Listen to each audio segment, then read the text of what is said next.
So most recently we have a drought and we have a heat wave. You can see that all my irises is not doing quite well.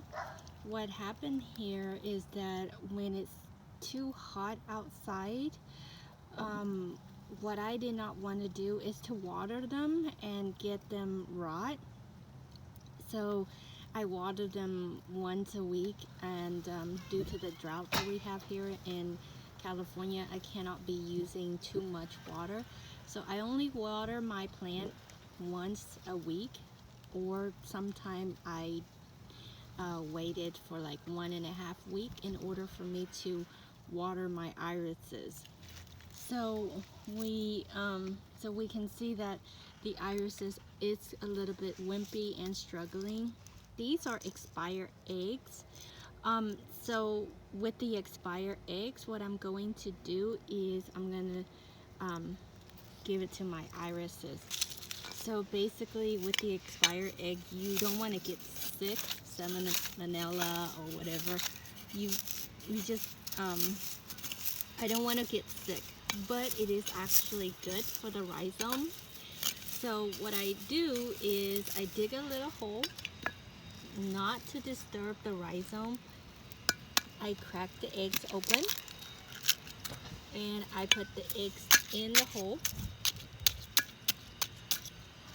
and I cover it.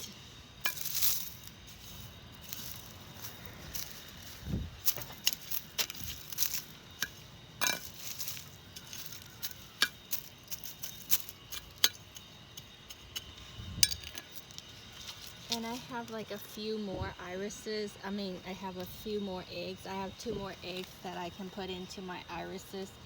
I only am giving the egg to the struggling irises, not the irises that is blooming and thriving. Irises are drought resistant. They don't require a lot of water, but sometimes they do need a little bit of extra help because our environment is constantly changing, and that's another issue here. So I have this irises that I'm trying to save. This is called Dusky Challenger, which I'm gonna put a label in it. So it's barely surviving. So what I'm gonna do is I'm gonna give it an egg too as well. And then I have another iris that I'm trying to rescue. It's almost near dead too.